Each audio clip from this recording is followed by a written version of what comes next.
Okay, let's get started.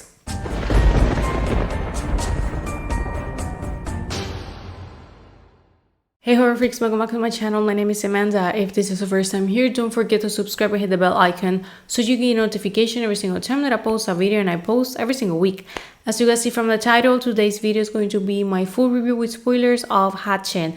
This is a Finnish body horror film that came out on April 29, but I was able to watch it just today since the film arrived to on demand May 17. Now, as always, all my reviews are with spoilers. If you don't want them just to see if this was worth it or not, on the description box down below, there you're going to find my spoiler-free review because I like to give you guys the two options. So giving that little talk and disclaimer ahead, let's get into the video. Now, Hatchin is directed by Hanna Bergholm.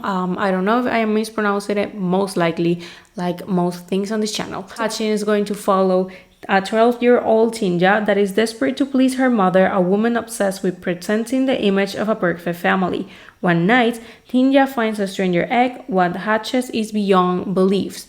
Now, I did a reaction to the trailer of this film a few months ago. In case that you're interested in watching that too, I'm going to be leaving it right here.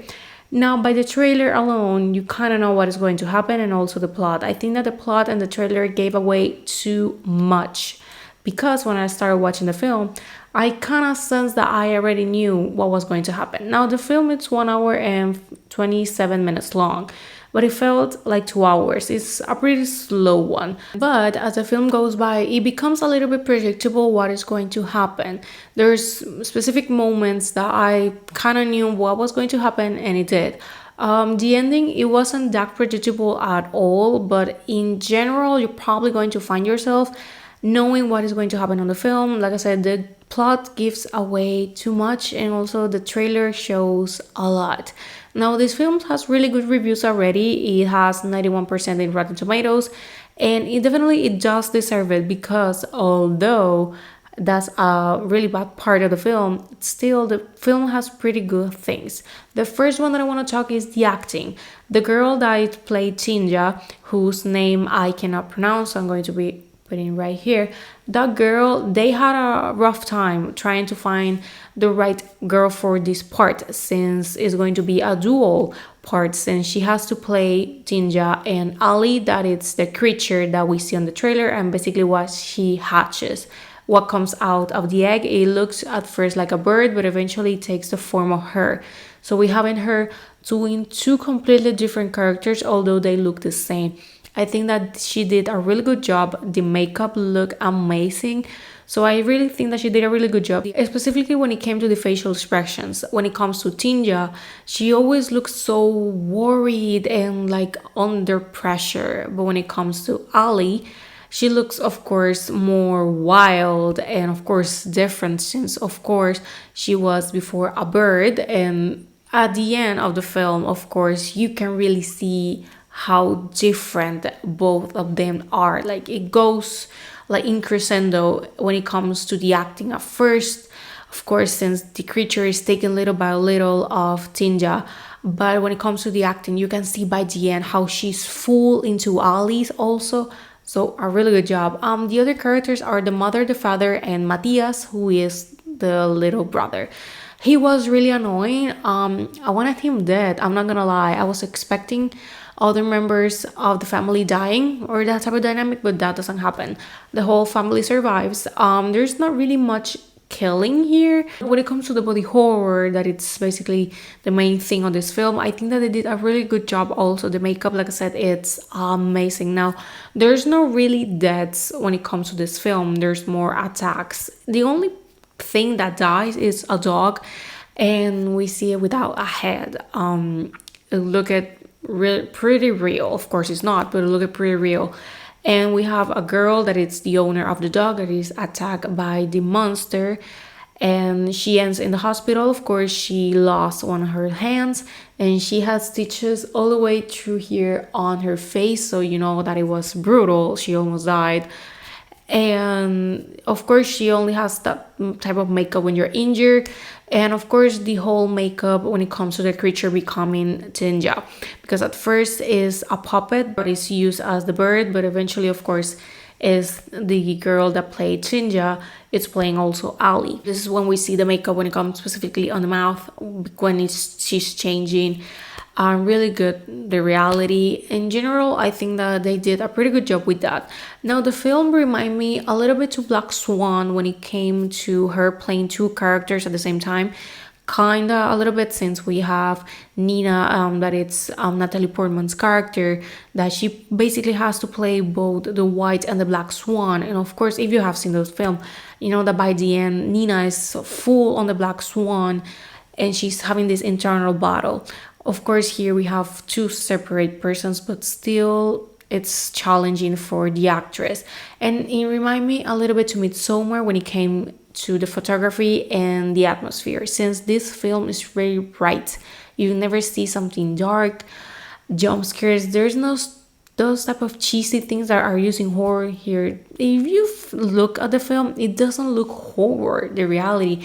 And I like that. I like that the film is taking other things rather than just using the light and the jump scares and that type of horror elements in the story. I really like it that there is not a movie that will scare you, because it's body horror, but it's also more on the psychological side.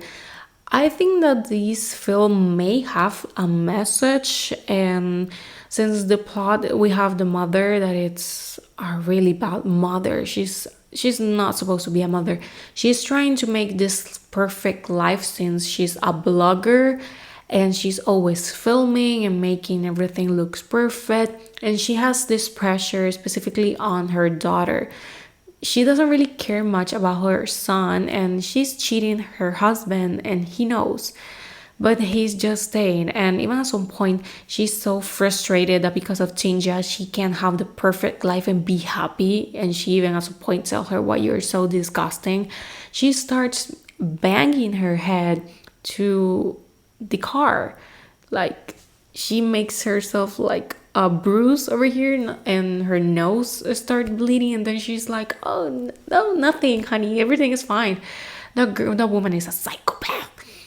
But really good acting. It was really convincing. Like I said, the acting is probably one of the best parts, and the makeup. And even after the fact that the movie is from the bright light and on the middle of the day, still it's able to create this type of tension, since you don't really know what the hell is coming when it comes to the creature until it's happening. Like I said, it becomes predictable, but at first it's able still to create the atmosphere of the tension, so points for that.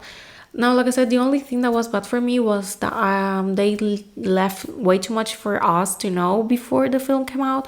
Still, I think that the film is pretty good, a little bit slow, but I think that that's the type of film that it is. It's not the type of film that goes like running or fast paced. It's really slow. Like I said, it felt like it was almost 2 hours, and it's just 1 hour and 27 minutes. This is the first time that I am watching a film that is from Finland. I have watched, of course, foreign horror, but mostly I have watched Japanese or Italian, some French too. But this one was my first time watching a Finnish horror film. If you have a recommendation of another Finnish horror film, you can let them on the comments down below. But I do really like it. I hope that we can see Tinja's actress in another horror project in the future. Like, she has potential. She did a really good job. The film definitely does deserve the good ratings and the good reviews. Is a must watch. Is, if you have the chance, definitely go and watch it. I watched it on Prime Video, but I know that there is able in other streaming services by now. I'm giving this film a 4 out of 5 and an 8.5 out of 10. It's not perfect, but definitely it's a really good one, and it's a must watch when it comes to this year horror. Really happy that we're having actually good horror movies this year. By now I'm having good reviews mostly, and there has been only like a few that hasn't been good. There was the one at the beginning of the year, The Wrecking, I think that it was called. I didn't make the review on that because it was so bad that I knew that was going to be a rant. Texas Chainsaw Massacre, I didn't like that one. I think that many people can we agree that the film wasn't good. And Firestarter. In my opinion, those three has been the worst. The rest that has come, they have been pretty good.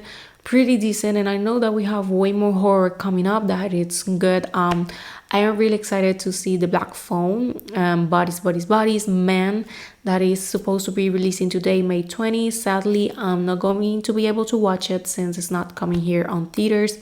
So just like Hatching, I'm going to have to be wait a little bit so I can watch it, and of course doing the reviews. So if you don't want to miss that, don't forget to subscribe so you don't miss it. But well, this has been all. Thank you so much for watching. Let me know what you thought about this film if you have watched it. If not, like I said, you should. You're not going to regret it. And well, this is all. Thank you so much for watching, and I'm going to be seeing you guys on my next video. Bye.